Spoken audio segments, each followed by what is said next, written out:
بس یہ پتا ہے کہ اس کے سبب بچہ بچ گیا. تو فطرت انسانی کا تقاضا یہ ہے کہ جو گرنے سے بچا لے, بغیر نام پوچھے اس کا شکریہ ادا کر دینا.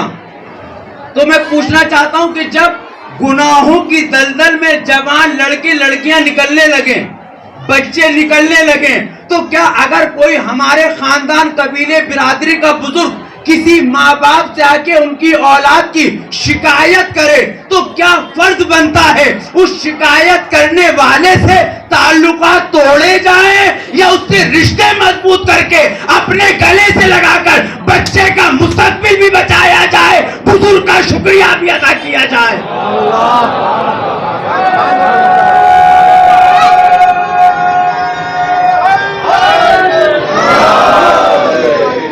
دیکھیں بات شاید آپ تک پہنچا نہیں پایا میں, اگر پہنچ گئے تو اور فرمائیں. آج کسی میں ہمت ہے جو کسی کے بچے کو ٹوک دے؟ ہم سب غدیری بھائی ہیں, روزے غدیر آپ سب نے اعمال کیے ہوں گے. ہاتھ میں ہاتھ ڈال کے کیا پڑھتے ہیں بھائی جان, خوب نعرے لگائے کیا پڑھتے ہیں ہم لوگ, قسم کھاتے ہیں کہ جب تک اسے جنت میں نہ لے جاؤں خود جنت میں نہیں جاؤں گا. اور ہمارا خون تو اتنا پاک صاف ہے کہ ایک دوسرے سے مل کے بھی انفیکشن نہیں ہوتا. سنیں آپ غدیر میں وعدہ کر لیا, خون نے مل کے بتا دیا.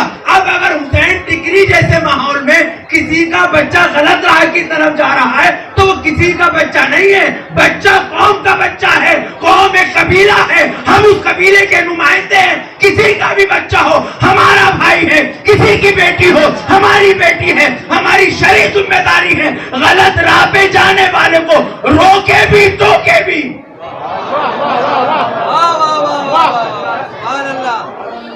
مگر ہم کہتے ہیں ہمارا کوئی گیا ہے, ہمارا کوئی بگڑا ہے. یہ تو فلاں کا بچہ ہے. فلاں کسے کہتے ہیں بھائی, یہ قوم کا بچہ ہے. یہ تو میں نے حسین ٹکری کی بات کی. اب اپنے گاؤں چلے جائیں, اپنے محلے میں چلے جائیں. پہلے بزرگ, یہ جو بزرگ بیٹھے ہیں یہ CCTV کے کام کیا کرتے تھے, اب ان کو گھروں میں بٹھا دیا گیا ہے. ان کے پاس کوئی نہیں آ کے بیٹھتا. معاف کرنا میرے نوجوانوں, اپنے بازوؤں پہ اتنا غرور نہ کرو. ابھی آپ اتنے بڑے نہیں ہوئے ہو کہ ان بزرگوں کو جواب دینے لگو. ان کے مشورے پہ عمل کر کے زندگی گزارو. اور اگر آپ نہیں کر سکتے تو امت مسلمہ کو تو بزرگی کا خیال رکھنا چاہیے. جہاں خلافت ہی بزرگی پہ مل گئی ہو.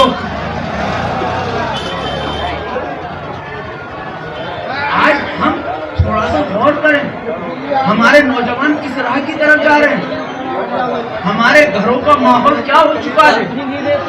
میں نے آپ کے سامنے عرض کری کہ اگر آج ہم یہ محاسبہ کریں کہ ہم نے کتنی چیزیں حضرت علی کے لیے کی, جو میں نے ابتدا میں کہی. حضرت علی نے سوکھی روٹی کس کے لیے کھائی؟ ایک شخص آیا اور آنے کے بعد حضرت علی سے کہتا, سنیے واقعہ. حضرت علی سے کہتا ہے مولا اللہ نے بہت کچھ دیا ہے, امیر ہیں, ثروت ہیں, بادشاہ ہیں, مگر میرا بھائی آپ کے نقش قدم پہ چل رہا ہے. یہ بھی سن لیں, کبھی کوئی آدھی بات لے کے نہ جائے. کیا مطلب, کہا دیکھو آپ کی طرح سوکھی روٹی کھاتا ہے, آپ کی طرح بوسیدہ لباس پہن رہا ہے. حضرت علی نے بلایا اور بلانے کے بعد کیا علی بننا چاہتے ہو؟ علی نہیں بن سکتے, تم علی نہیں بن سکتے. کہا میں نے اپنی زندگی تمہارے لیے بدلی ہے. آئیے ایک منٹ کے لیے پوچھنا چاہتا ہوں, ہم نے علی کے لیے کیا بدلا؟ بتائیں بھائی, ہم نے اہل بیت کے لیے کیا بدلا؟ کیا بدلا اپنے اہل بیت کے لیے؟ ہم نے کیا اپنے آرام کا ٹائم بدلا؟ کاروبار, تعلیم, کیا بدلا ہم نے؟ ہم حضرت علی کی سنت پہ اور ان کی باتوں پہ عمل کرتے ہوئے شادی تک تو نہیں کرتے. دیکھیں اسلام میں ہر چیز کی عمر معین ہے. یہ مسئلہ سنیے گا, بڑا اہم مسئلہ اس لیے عرض کر رہا ہوں. ہر چیز کی عمر معین ہے, ہر چیز کا وقت معین ہے. نماز کا وقت معین ہے, روزے کا وقت معین ہے, زکوٰۃ کا وقت معین ہے, خمس کا وقت معین ہے. شادی کی عمر معین کیوں نہیں ہے؟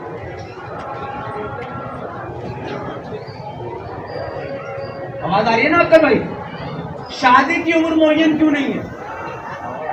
کسی توضیح المسائل میں, کسی روایت میں, کسی حدیث میں آپ نے پڑھا ہے بھائی کبھی کہ شادی کی عمر ہو بھیا، شادی کی عمر معین ہو 21 سال 22 سال 25 سال 30 سال؟ نہیں، شریعت کہتی، سنیے شریعت کا نظام، شریعت کہتی ہے جس دن حرام کا خطرہ لاحق ہو جائے، نہیں نہیں نہیں، یہ ایک حساس موضوع ہے، میں ایسے آگے نہیں بڑھوں گا، میں آپ تک بات پہنچانا چاہوں گا، جس دن حرام کا خطرہ لاحق ہو جائے اس دن شادی واجب ہے۔ شادی کس پر واجب ہے؟ ماں باپ پر یا لڑکی لڑکے پر؟ جی لڑکی لڑکے پر۔ اور حج کس پر واجب ہے؟ صاحب استطاعت پر۔ ہم اپنا واجب ان کے واجب کے لیے روکے ہوئے۔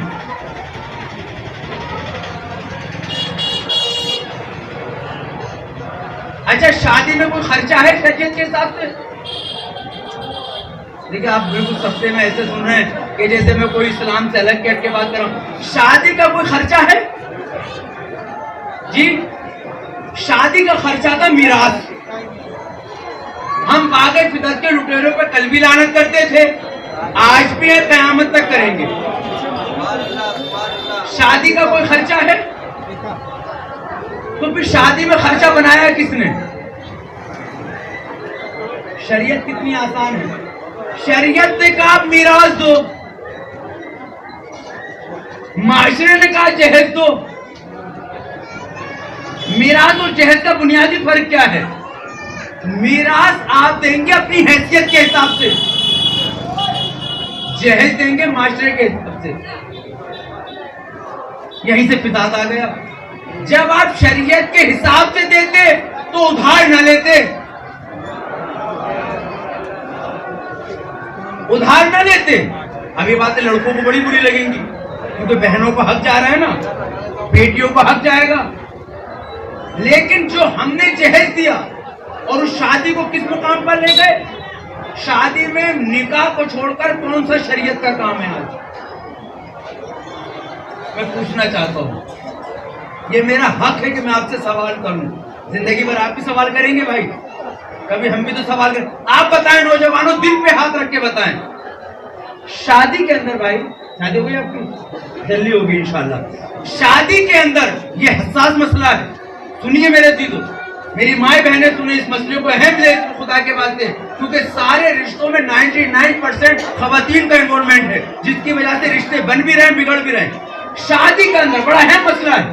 یہ شادی کی کیوں ضرورت میں نے آپ کے سامنے ذکر کیا؟ کیونکہ آج گناہوں کی طرف تاخیر سے شادی ہونے کے سبب جا رہے ہیں۔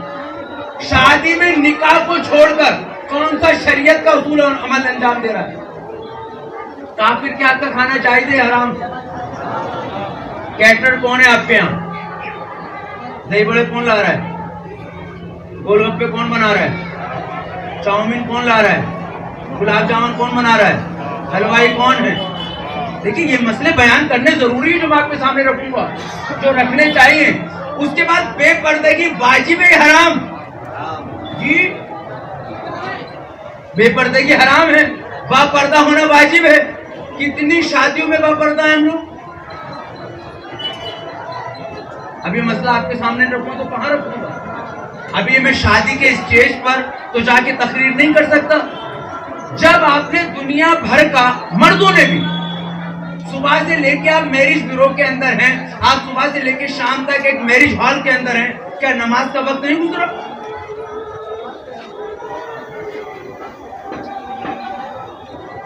وہ ہماری تہذیب کہاں گئی جو شادی سے پہلے مہندی کے وقت مجلس ہوتی تھی؟ وہ ہماری تہذیب کہاں گئی کہ دلہن آ کے نوحہ پڑھتی تھی؟ وہ تہذیب ہماری کہاں گئی جو گھر آنے کے بعد مجلس ہوتی تھی؟ یہ بار بار مجلسیں کیوں رکھی جا رہی تھی؟ تاکہ ایک آنے والی نسل ایک ایسی نسل بن سکے جو آزادار ہو۔ آج کہاں ہے؟ آپ مجھے بتائیں، کیا وہ دعائیں جو شادی کے بعد پڑھنی چاہیے کوئی پڑھ رہا ہے آج؟ جب بلند گھر میں آئے تو کون سی دعا ہونی چاہیے؟ جب گھر میں آئے تو نماز کس طرح کی ہونی چاہیے؟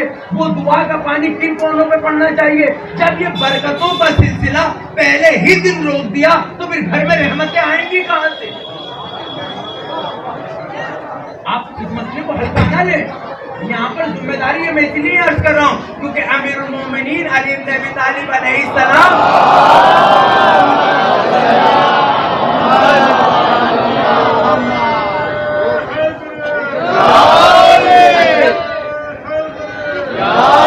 حضرت علی علیہ السلام کا،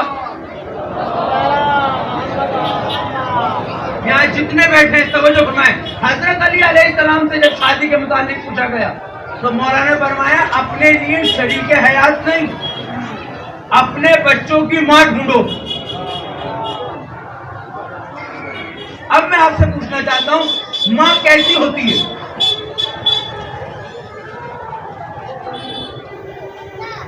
جب ماں ڈھونڈو گے تو کیا ڈھونڈو گے آپ؟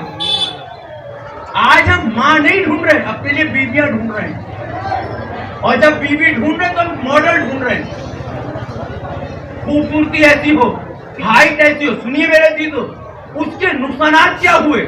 آپ جو ماڈل کو لے کے آئے تھے اس نے گھر کا ماڈل بنا دیا، اور اس میں سنیے، اس میں اس آنے والی کی کمی نہیں ہے، کیونکہ اس آنے والی کو پتا ہے یہ مجھے اسی روپ میں لایا ہے، اگر میں اس روپ میں نہ رہی یہ گھر سے نکال دے گا۔ ضرورت ہے ماں کو تلاش کرو، اور یاد رکھنا جب ماں ڈھونڈی جائے گی تو بچے عباس جیسے ہوں گے۔ تاریخ کائنات بتاتی ہے، تاریخ اسلام بتاتی ہے حضرت علی نے بیوی کی خواہش نہیں کری، ایک ایسی عورت کی خواہش کری جس سے عباس کا بچہ وجود میں آئے۔ آج بیٹیاں گھروں میں بیٹھی ہیں، ہم ان کو ریجیکٹ پر ریجیکٹ کرے جا رہے ہیں۔ کہاں میں تمہاری غیرت؟ اس کی ہائٹ ایسی ہے؟ اپنے آپ کو کبھی آئینے میں دیکھا؟ ایک لمحے کے لیے سوچو، جس کے گھر پہ ناشتہ کر کر اس کی بیٹی کو ریجیکٹ کر کے آ رہے ہو، کل اگر کوئی تمہاری بہن کو ریجیکٹ کر کے جائے؟ نبی پاک فرماتے ہیں، حدیث سنیے، نبی پاک فرماتے ہیں اگر کوئی شخص حسن کے لیے شادی کرے گا اس کا حسن ختم ہوگا، کوئی دولت کے لیے شادی کرے گا دولت فنا ہوگی، کوئی زمین جائیداد کے لالچ میں کرے گا وہ مل جائے گی۔ کہا یا رسول اللہ پھر کس لیے شادی کرے؟ کہا سنت الہی پر عمل کرتے ہوئے نسل کثیر کے لیے شادی کرو، اللہ حسن بھی دے گا، دولت بھی دے گا، عزت بھی دے گا۔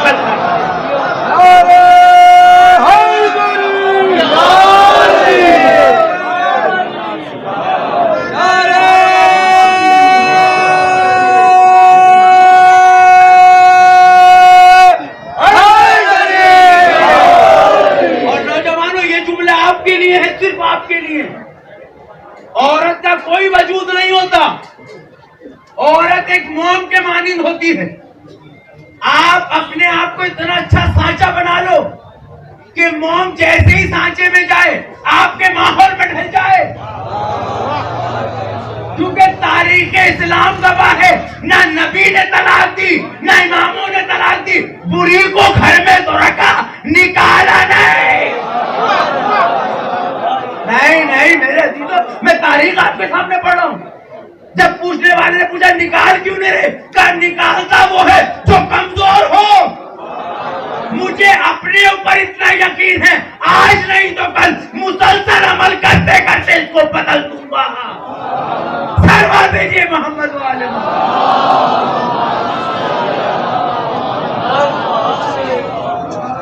یہ ایک مرد کی شرعی ذمہ داری ہے، اولاد کے لیے حلال غذا کما کے لانا، بیوی کا خیال رکھنا، اور بیوی کے ساتھ ساتھ ماں کا خیال رکھنا۔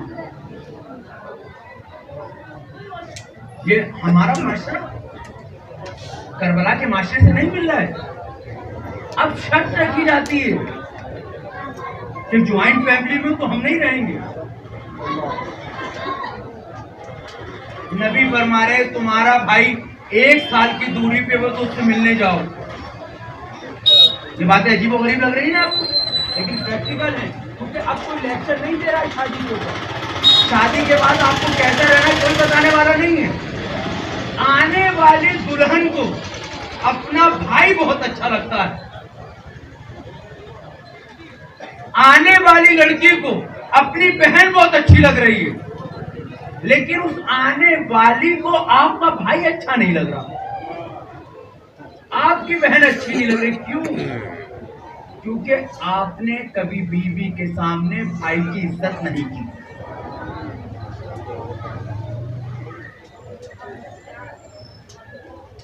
آپ نے آنے والی کے سامنے کبھی بہن کی عزت نہیں کی. آپ کو صرف یہ لگا میں جو کما رہا ہوں میں انہیں کھلا رہا ہوں. سنیں ایک بڑا دلچسپ واقعہ چھوٹا سا. ایک بادشاہ نے کہا وزیر سے میں جنگ تو ہوتی نہیں، لشکر اتنا سارا ہے، فوج بہت ساری ہے، خزانے خالی ہو رہے ہیں، اس کو نکالو فوج کو. وزیر پڑھا لکھا تھا، ہاتھ جوڑ لیے، بولے سرکار اگر یہ لشکر نکال دو گے تو خزانہ کم ہو جائے گا. کیسی بیوقوفی والی بات کر رہے ہو؟ ابھی انہیں تنخواہ دینی پڑ رہی ہے، انہیں کھلانا پڑ رہا ہے، ساری چیزیں دینی پڑ رہی ہے، تم کہہ رہو خزانہ خالی ہو جائے گا. بھائی وزیر بادشاہ کے آگے تو نہیں بول سکتا تھا. بادشاہ سلام جیسا آپ کا آدیش. اب اگلے سال جو حساب لگایا گیا، سنیے معرفت کسے کہتے ہیں، جب اگلے سال حساب لگایا گیا تو خزانہ کم. اب جب مشکل ہوگی تو بلایا جائے گا نا، بلاؤ. اب وزیر یہ بتاؤ پچھلے سال تک ہمارے کتنے تنخواہ لینے والے تھے، اتنے کھانے والے تھے، تو ہمارا خزانہ بڑھ رہا تھا. اب تنخواہ لینے والے بھی کم ہیں، کھانے والے بھی کم ہیں، خزانہ گھٹ کیوں رہا ہے؟ اس نے کہا کہ سرکار آپ نے قرآن کی آیت نہیں سنی، اللہ رازق ہے. اللہ نے رازق ہونے کے بعد آپ کو ان کا مالک بنایا، تو ان سب کی قسمت کا وہ آپ کو دیتا تھا؟ نہیں نہیں نہیں نہیں، اللہ رازق ان سب کی قسمت کا اپنی حیثیت کے حساب سے آپ کو دیتا تھا، آپ اپنی اوقات کے حساب سے ان کو دیتے تھے. وہ بہت دیتا تھا، آپ کم دیتے تھے، تو ان کی قسمت کا بچ کے خزانہ جمع ہوتا تھا. جب سے تم نے ان کو الگ کر دیا، اللہ نے ڈائریکٹ دینا شروع کر دیا. اب میں ہاتھ جوڑ کے عرض کرنا چاہتا ہوں، وجہ سمجھ میں آئی؟ ایک کماتا تھا، 9 کیوں کھاتے تھے؟ کیوں کھاتے تھے 9؟ کیونکہ وہ ایک کمانے والے کو اللہ سب کا دیتا تھا. اور اب جو ہماری سیپریٹ لائف ہوئی، بڑا بیٹا ادھر، کوئی بات نہیں، کچن الگ کر دو، دل الگ نہیں ہونے چاہیے. ہم خبر لیتے ہیں بھائی کی بھائی سے جا کر، مگر تاریخ کہتی ہے کہ آپ دیکھیں پیغمبر بیٹی کی خبر لے رہے ہیں آ کر، امام حسن امام حسین کی خبر لے رہے ہیں، حضرت عباس کی خبر لے رہے ہیں. ہم خبر لینے کو تیار نہیں، ہم ایک دوسرے سے پوچھنے کے لیے تیار نہیں ہیں.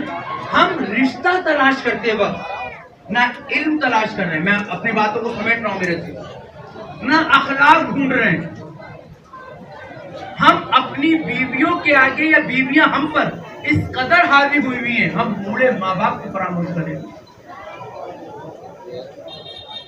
یہ یاد رکھنا، یہ پہیا گھوم رہا ہے. اگر آج آپ اپنے ماں باپ کے نہیں ہوئے، کل آپ کی اولاد آپ کی نہیں ہوگی. تاریخ گواہ ہے، اٹھا کے دیکھ لیجیے، تاریخ گواہ ہے.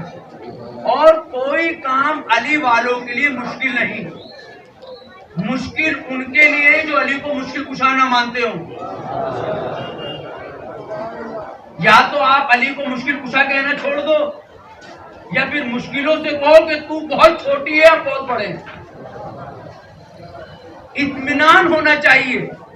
دسترخوان پہ اگر چٹنی روٹی بھی ہے حق و حلال کی تو اطمینان ہو. اس حرام غذا سے بہتر ہے جس میں بھائی کا حق مارا گیا ہو. اور اب میں جب یہاں تک آ گیا ہوں تو پھر یہ جملہ کہے بغیر نہ رہ پاؤں گا. لوگ کہتے ہیں کہ مولانا سوشل بائیکاٹ نہیں کیا جاتا برے لوگوں کا. اب ہمارے یہاں برے لوگوں کو نہیں نکالا جاتا بستی سے. یہ بزرگ بتائیں گے پہلے نکالا جاتا تھا، قبلہ بتائیں گے حکا پانی بند ہوتا تھا، سوشل بائیکاٹ سے کہتے ہیں. اب ہمارے یہاں نہیں ہوتا، کیا کہتے ہیں؟ رشتہ داری.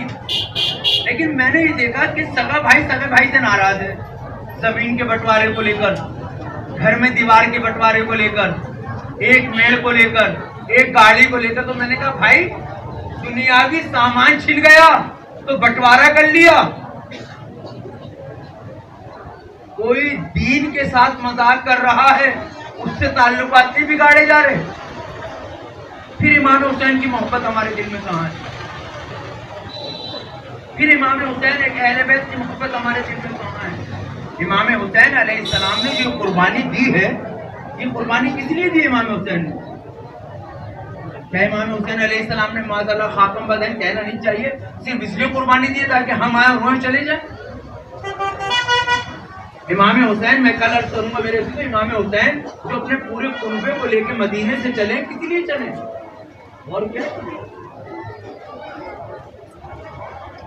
امام حسین علیہ السلام معاذ اللہ خاتم بدین اس کی طاقت کو رکھتے تھے؟ کوئی لشکر یزید کو مٹا دیتے؟ وہ رکھتے تھے. امام کو تلوار اٹھانے کی ضرورت نہیں ہوتی. امام کے اشارے میں زندگی موت میں بدل جاتی ہے. تاریخ آپ کے سامنے ہونی چاہیے. میں تاریخ نہیں سنانا چاہتا آپ کو اس وقت، میں صرف آپ تک پیغام پہنچانا چاہتا ہوں کہ امام حسین علیہ السلام جو 28 رجب وہ مدینے سے نکلے تو کیا کہتے ہوئے نکلے؟ میں آج اپنے نانا کی امت کی اصلاح کے لیے جا رہا ہوں. کا اصلاح کیسے کریں گے اگر فرزند رسول؟ نیکی کا حکم دوں گا، برائی سے روکوں گا. اب آپ بتائیں جتنے اس فرش ادا پہ بیٹھے ہیں، ہزاروں کی تعداد میں آپ ہیں یہاں پر، اللہ آپ کے آنے کو قبول فرمائے. کیا پورے دن میں ہم کسی غلط کام کرنے والوں کو ٹوک پا رہے ہیں؟ غلط کام ایک ہی نہیں ہے.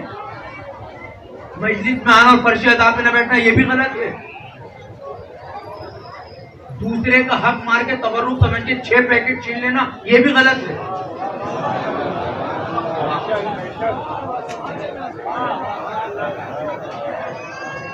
تبرک کسے کہتے ہیں؟ معلوم تبرک کی اہمیت کیا ہے؟ ملائکہ لے کے جاتے ہیں. بے وضو تو تبرک کو ہاتھ بھی نہیں لگانا چاہیے. میں آپ کے سامنے اگر اجازت ہو، ابھی میرے پاس 15 منٹ ہیں، میں 5 منٹ لیتے آپ کے سامنے عرض کروں فرش ادا امام حسین پر. یہ میری تیسری تقریر ہے، جس کو بھی اعتراض ہو میں فون سے موجود المرتضیٰ میں آئیے بیٹھ کے باتیں کریں گے. فرش ادا کے آداب میں پہلی شرط کے باوضو آنا. پہلی شرط اس کی دلیل دے رہا ہوں. دلیل اس کی کیا ہے؟ یہ لکھا ہے فخر حسین، اب یہ لکھا ہے امام حسین کا نام. امام حسین کے نام کو بغیر وضو کے چھونا جائز ہے یا حرام؟ دیکھیے بہت باریک مسئلہ لایا ہوں آپ کے سامنے. بیٹا جائز ہے یا حرام؟ اگر نہیں پتا تو میں مسئلہ بتاتا ہوں. مسئلہ کے محمدی میں فرقہ تشیع میں میری مائیں بہنیں سنیں اس بات کو، اہل بیت اللہ اور اہل بیت 14 معصومین پنجتن پاک کے ناموں کو بغیر وضو کے چھونا حرام ہے. کیا ہے؟ حرام سمجھتے ہیں نا؟ 5 چیزیں شریعت میں: واجب، حرام، مستحب، مکروہ، مباح. واجب کہتے ہیں جسے ہر حال میں انجام دینا ہی دینا ہے. حرام جسے ہر حال میں چھوڑنا ہی چھوڑنا ہے. مستحب جسے انجام دو تو ثواب، نہ دو تو کوئی بات نہیں. مکروہ جسے چھوڑ دو تو بہتر، کر لو تو کوئی حرج نہیں. مباح جو وقت اور حالات کے تحت بدل جائے. مثلا میرے پاس ایک پانی کا گلاس ہے، پانی پینا واجب نہیں ہے نہ حرام ہے، پانی پینا مباح ہے، لیکن میں پیاس سے مر رہا ہوں. اب پانی پینا، لیکن مجھے خدا نہ خواستہ کوئی ایسا مرض آ جائے کہ اگر پانی پیوں تو موت آ جائے، تو پانی پینا. 5 چیزیں سمجھ میں آ گئے آپ کے؟ واجب، حرام، مستحب، مکروہ، مباح، ایک دوسرے سے ملی ہوئی ہیں، بالکل بارڈر ہے. اب یہ باتیں پڑھی نہیں جاتی اس لیے میرا مجمع ذرا سکتے میں ہے. واجب کی کوئی جزا نہیں، واجب کا کوئی ثواب نہیں، یہ تو کرنا ہی ہے. ثواب ملے گا مستحب پر، مگر مستحب ہوگا کب؟ جب واجب ادا ہو چکے.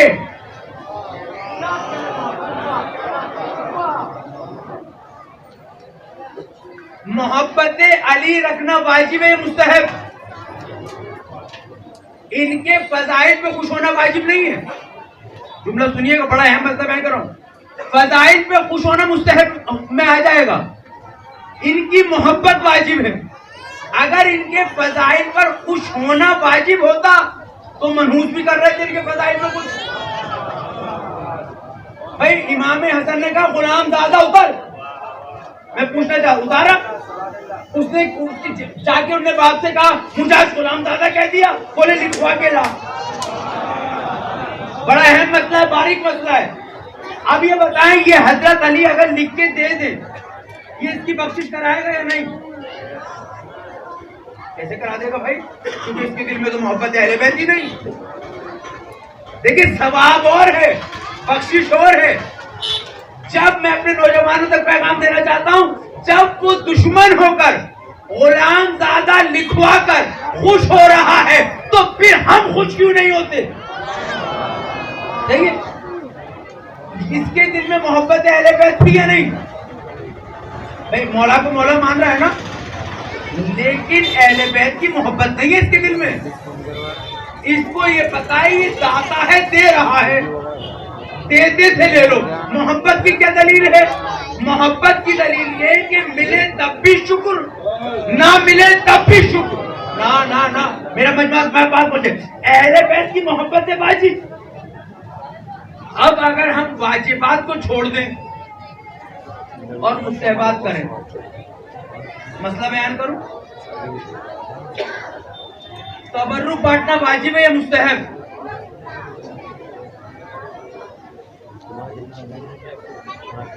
بہت بحث ہوگی آج، پوری رات بحث ہوگی۔ یہاں نہیں ہوگی، یہاں تو میں ختم کر دوں گا میں، جو لوگ آپس میں چرچا کریں گے۔ خمس نکالنا واجب ہے یا مستحب؟ جی جو واجب مانتے سلوات پڑھیں۔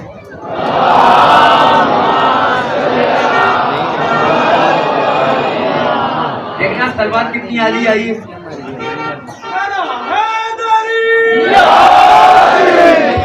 مسئلہ سنیے، موت سب کے گھر میں ہوتی ہے، اللہ ہمارے مرحومین کی مغفرت فرمائے۔ جب ہمارے کسی کا انتقال ہوتا ہے تو کہا جاتا ہے کہ کفن کا خون نکال لینا۔ کوئی ہے جس کے یہاں نہ کہا جاتا ہو؟ اس کے گھر میں نہیں کہا جاتا جہاں خون نکلتا ہو۔ اس کا مطلب ہمیں مسئلہ معلوم ہے کہ مرنے کے بعد اگر کفن بھی ہو تو خون کے پیسے کا ہو، کیونکہ بغیر خون کا پیسہ نجس ہے۔ خاموش بیٹھے ہیں، جس مال کا خمس نہیں نکلا بھائی جان اس کا پیسہ نجس ہے، نجس پیسے کا کفن ملے گا نہیں۔ تو جب نجس کپڑے کا کفن ہوگا تو وہ اللہ تک پہنچے گا نہیں۔ تو میں آپ سے پوچھنا چاہتا ہوں اگر خمس واجب ہے اور تبرک مستحب، تو جس مال سے خمس نہ نکلا ہو اس مال سے تبرک بانٹنا کیسا ہے؟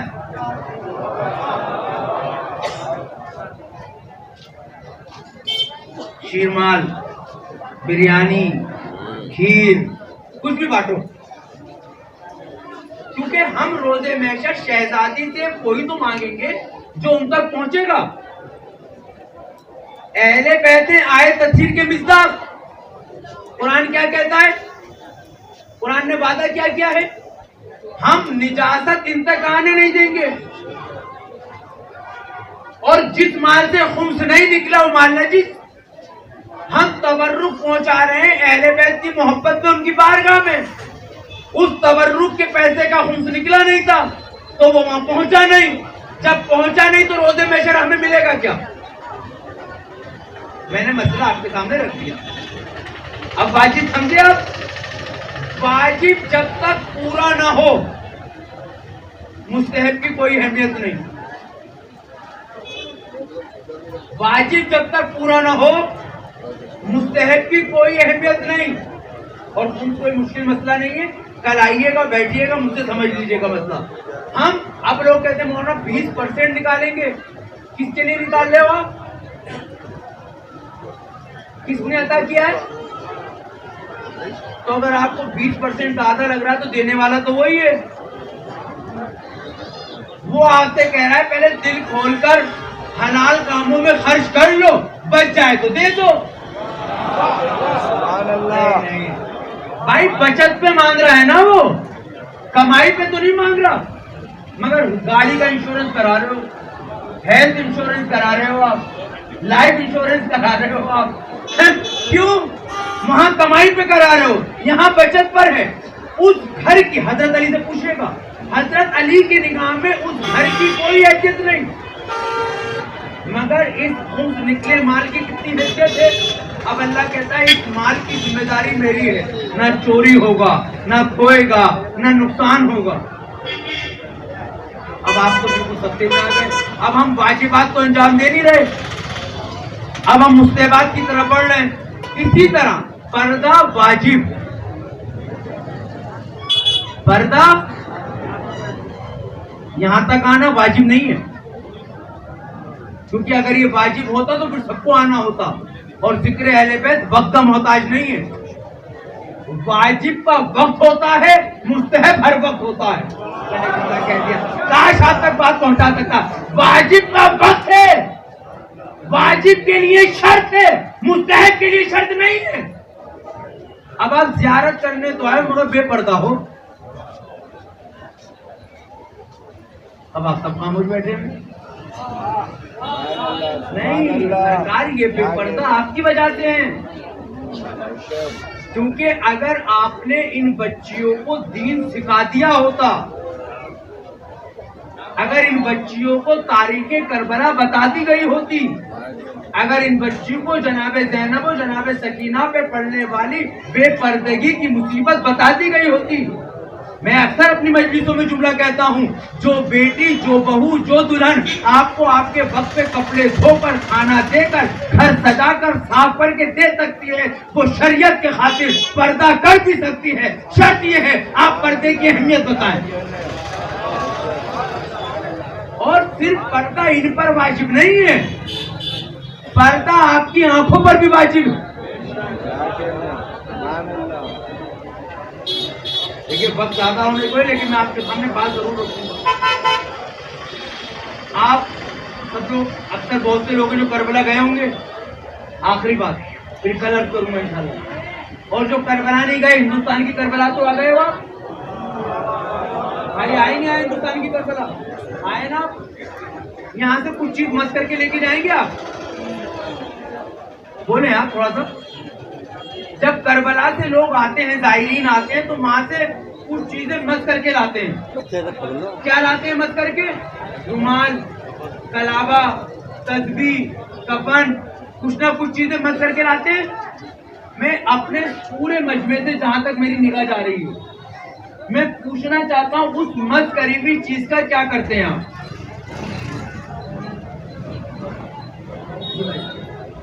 جو مس کر کے لاتے ہیں اسے، مثلا یہ رومال مس کر کے لایا میں روزے امام حسین سے، اب اس رومال کو میں نجاست تک جانے دوں گا؟ نالی میں، گندگی میں نہیں. قسم ہے جھوٹ نہ بولیے گا. بلکہ اس مس کری ہوئی چیز کا میں کیا کروں گا؟ بیمار کی شفا یابی میں، مشکلوں میں، ایمان کی تقویت کے لیے رکھوں گا نا. اب میں اس پورے مجمع سے سوال کرنا چاہتا ہوں اور آپ کے ذہنوں کو تھوڑا بیدار کرنا چاہتا ہوں. یہ رومال خود بخود جیب سے نکل کے مس ہو کے جیب میں آ گیا تھا، یا میں نے اپنے ہاتھوں سے مس کیا ہے؟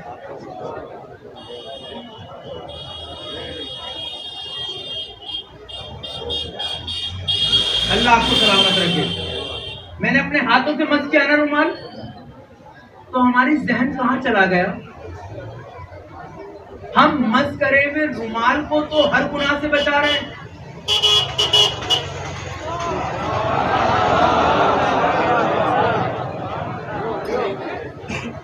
اور جس ہاتھوں سے ذریعے حسین چھو کے آئے، اب آپ خاموش ہیں. جن آنکھوں سے آپ نے روزے بی بی فاطمہ دیکھ لیا، اب ان آنکھوں سے کیا نامحرم کو دیکھنا چاہیے؟ جن قدموں سے آج آپ جلوس میں چل کے گئے ہو، یا کربلا محلہ میں بین الحرمین چلے ہو، کیا اب ان راہوں کو حرام راہ پہ جانا چاہیے؟ جن مجلسوں میں بیٹھ کر، جس کربلا میں بیٹھ کر، جس زبان سے آپ نے نعرہ حیدری لگا دیا گیا ہو، صلوات پڑھ دی گئی ہو، اب ان زبان سے حرام کلمے نکلنے چاہیے؟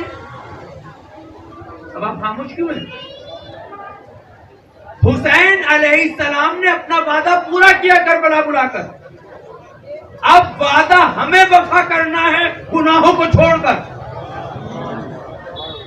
حسین علیہ السلام نے اپنا کارنامہ پورا کیا، مگر کتنا افسوس کی بات ہے، ہم انہی ہاتھوں سے ضریح کو بھی چوم رہے ہیں، انہی ہاتھوں سے ماتم بھی کر رہے ہیں، انہی زبانوں سے نعرہ حیدری بھی لگا رہے ہیں، انہی کانوں سے یا حسین کی صدائیں بھی سن رہے ہیں، پھر یہی کان غیبت بھی سن رہے ہیں، یہی کان زبان چغلخوری بھی کر رہی ہے، یہی آنکھیں پھر نامحرم بھی دیکھ رہی ہے، یہی قدم پھر حرام راہوں کی طرف بھی چل رہے ہیں، تو پھر ہم کیا منہ کو امام کو منہ دکھائیں گے؟ اور ایک لمحے کے لیے سوچے، کیا ملک الموت کہہ کے آئے گا کہ مولانا عمران میں کل آپ نے 9:45 بجے مسجد ختم کرنی ہے، میں 10:50 پہ آ کے آپ کی روح قبض کروں گا؟ کہہ کے آئے گا؟ ہو سکتا ہے وہ ابھی آ جائے، لے جائے مجھے، تو پھر میں توبہ استغفار کا ویٹ کیوں کر رہا ہوں کہ آج کر لوں کل توبہ کر لوں گا؟ وقت ہو گیا نماز کا، نماز پڑھ لو، مجلس کا وقت ہو گیا، مجلس کرو، ماتھا مورا یہ کیوں سوچ رہے ہو؟ آج نہیں کرتے مجلس کریں گے، صبح کی نہیں کرتے شام کی کریں گے، شام کو ملک الموت لے گیا تو کیا کرو گے؟ خالی جاؤ گے۔ اسی لیے فرش ازائے امام حسین پر کل میں آپ کے سامنے عرض کروں گا، عقیدت کے ساتھ آؤ، دین سمجھو، دین سمجھاؤ، قرآن سمجھو، قرآن پڑھو، سیرت رسول لوگوں کو سناؤ، کربلا لوگوں کو پڑھ کر سناؤ۔ یہاں جو آپ میری مائیں بہنیں میرے بھائی مسائل سنتے ہیں، یہ مسائل نہیں ہوتے، صرف یہاں آ کے ہم رو لیے، ماتم کر لیے، بات ختم ہو گئی، میں عرض کر رہا ہوں ان مسائل کو کبھی گھر جا کے بستر پہ سوچیں آپ۔ ذاکر ہمارا چیختا تو آپ روتے ہیں، ہم چیخیں گے، ہاتھ ماریں گے، تو فطری تقاضا ہے، لیکن آپ ذرا تنہائی میں، آپ چلیے میں تصور دلاؤں گا اور مجلس تمام کر دوں گا انہی جملوں کے ساتھ۔ میں آپ کو کربلا کی شہادت اور کربلا کا غم کا تصور دلانا چاہتا ہوں۔ میں نہ چیخوں گا نہ میں آپ سے کہوں گا رو،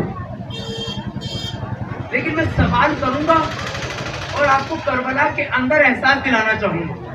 کاش یہ احساس میں آپ کو دلا پاؤں۔ بچے کی فطرت ہوتی ہے کہ بچہ ماں کے سینے سے لگ کے جاتا ہے۔ جہاں میں نے بہت سے سوال کیے، یہ آخری سوال اور مسائل کے ساتھ ساتھ چل رہا ہوں۔ مدینے سے جناب علی اصغر کس کی گود میں گئے؟ جب مدینے سے قافلہ چل رہا ہے تو جناب علی اصغر اپنی ماں کی گود میں ہے، بھائی کی گود میں ہے، باپ کی گود میں ہے یا بہن کی گود میں ہے؟ 16 دن کا بچہ علی اصغر کس کی گود میں ہے بھائی؟ بہن کی گود۔ میں نے تاریخ سے پوچھا کہ جناب علی اصغر کو تو ماں کی گود میں ہونا چاہیے، 16 دن کے بچوں کو جدا کون کرتا ہے؟ لیکن جب میں نے تاریخ پڑھی تو مجھے پتا چلا کیونکہ فطری تقاضا یہ ہے، بچہ ماں کی آغوش سے مانوس ہوتا ہے۔ کربلا سمجھیں آپ، اگر آج جناب علی اصغر ماں کی گود میں مدینے سے نکلتے تو لوگ یہ کہتے کہ اصغر کی شہادت ایک حادثہ تھی، بچہ ماں سے مانوس تھا تو ماں کے ساتھ ساتھ کربلا آ گیا، مگر جناب علی اصغر ماں کی گود میں نہیں آ رہے، بہن کی گود میں ہیں، اور اکبر کے بلانے پہ منع کر رہے ہیں، عباس کے بلانے پہ منع کر رہے ہیں، صغرا کے گود میں ہیں، سب کے بلانے سے منع کر رہے ہیں۔ بلانے پر آئے تو حسین ابن علی کے قبلہ، بلانے پہ جناب علی اصغر آئے تو حسین ابن علی کے، تاکہ تعریف کو بتا سکے میں علی کا پوتا ہوں، میں فطرتاً ماں کی گود میں نہیں جا رہا، میں مقصد کو بچانے کے لیے امام کے کہنے پہ جا رہا ہوں۔ کس کے کہنے پر آئے امام حسین؟ حضرت علی اصغر۔ جناب رباب کے کہنے پر نہیں آئے, جناب زینب کے کہنے پر نہیں آئے, حضرت عباس کے بلانے پر نہیں آئے, کس کے بلانے پر آئے؟ یعنی جناب اصغر نے کیا پیغام دیا کہ میں بچے کی حیثیت سے نہیں جا رہا ہوں, میں کربلا کے ایک مجاہد کی حیثیت سے جا رہا ہوں. اب تصور کیجئے, اصغر ایک مجاہد کی حیثیت سے کربلا میں ہیں, جب چلے ہیں تو 16 دن کے ہیں, اب کربلا میں ہیں تو 6 مہینے کے ہیں. شب عاشور ہر بہن ہر ماں اپنے بھائی اپنے بیٹے سے گزارش کر رہی ہے, بیٹا جب تک سلامت رہنا ماموں پہ آنچ نہ آئے. یہ مسائل ہے, یہی تصور ہے. جناب قاسم کی ماں نے کیا کہا؟ چچا کی حفاظت کرنی. جناب اونا محمد کی ماں نے کیا کہا؟ ماموں کی حفاظت کرنی. جناب عباس سے کیا کہا گیا؟ بھائی کی حفاظت کرنی ہے. جناب علی اکبر سے کیا کہا گیا؟ کیا مادر اصغر نے اصغر سے نہیں کہا؟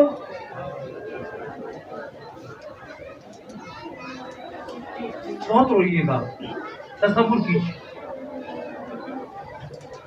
تاریخ کہتی ہے کہ جناب رباب نے بھی اصغر سے کہا, جس کی دلیل میں مسائل میں آخر میں آپ کو دوں گا, کہ جیسے جناب علی اصغر سے ان کی ماں نے کہا. تاریخ کہتی ہے کہ کربلا کے اندر پانی ختم ہے اور ہر خیمے سے ایک آواز ہے, آلاتش آلاتش. آج جب آپ جلوس میں جا رہے تھے, میں بھی جلوس میں تھا, اللہ انتظام کرنے والے چلنے والے سب کو سلامت رکھے, تو میں نے دیکھا کہ یہاں سے وہاں تک جیسے پہنچے تو کوئی پانی پر تھا, کوئی شربت پر, کوئی چائے پر, کوئی کلی کر رہا تھا, کوئی منہ دھو رہا تھا.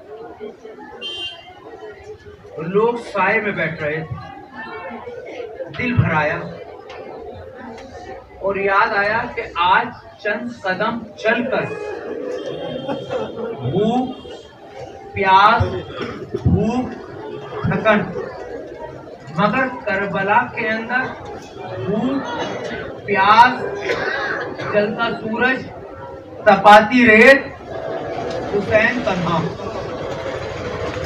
اور اب ایسا تنہا نہیں ہے حسین, ایسا تنہا نہیں ہے. میں آپ کو احساس دے رہا ہوں, میری مائیں بہنیں یا جو صاحب اولاد ہیں وہ احساس کریں گے. جنہوں نے اپنے بچوں کو ہاتھ میں اٹھایا تھا نا, وہ تھک گئے تھے. وہ کہہ رہے تھے بھائی تھوڑی دیر کے میرے بچے کو پکڑ لے, بیٹا تھوڑا بیٹھ جا. کبھی آپ نے سوچا ہے کہ حسین نے روزے عاشور کتنے جنازے اٹھائے؟ اگر مصائب آپ کے دل کو ٹچ کر رہے ہیں تو ان آوازوں کو نہ روکیے. تصور کیجیے, صرف تصور کیجیے, یہاں مجلس ہو رہی ہو, وہاں شامیانہ تھا نا بھائی, فرش تھا نا, فرش تھا نہیں تھا. معلوم ہے کربلا میں کیا تھا؟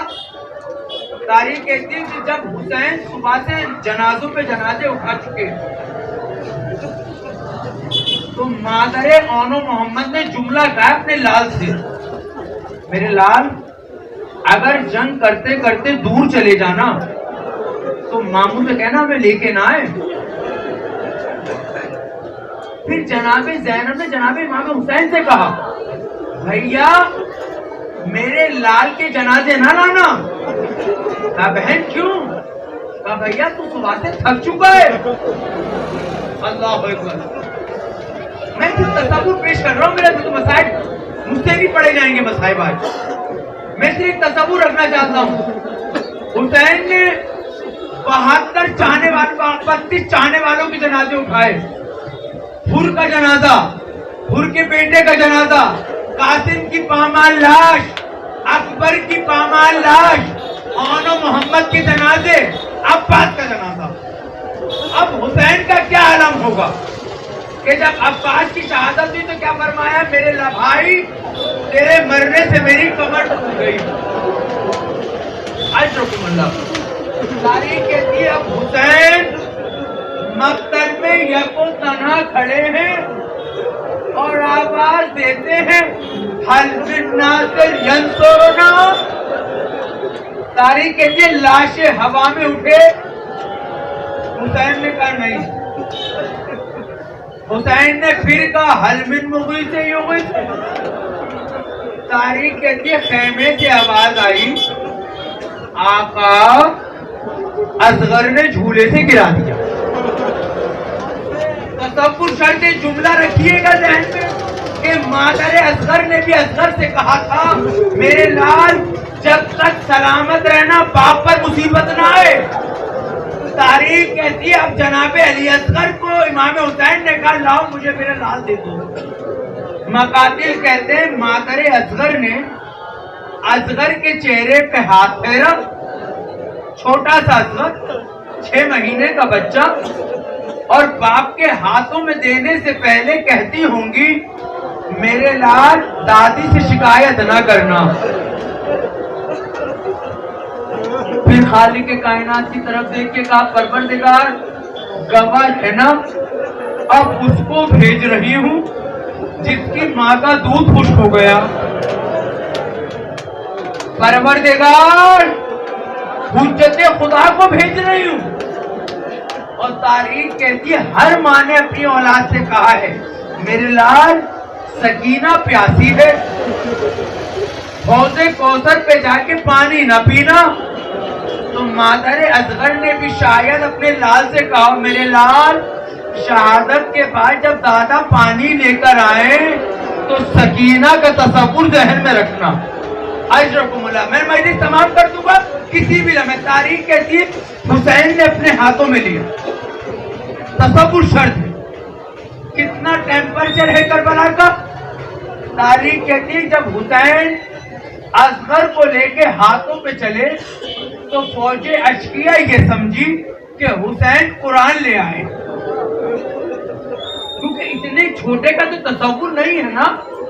مگر امام حسین کہتے ہیں فوج اشقیہ یہ میرا لال اصغر اس کی ماں کا دودھ خشک ہو گیا ہے یہ پیاسا ہے. اب میں دیکھوں گا کہ آپ کس قدر برداشت کرتے ہیں.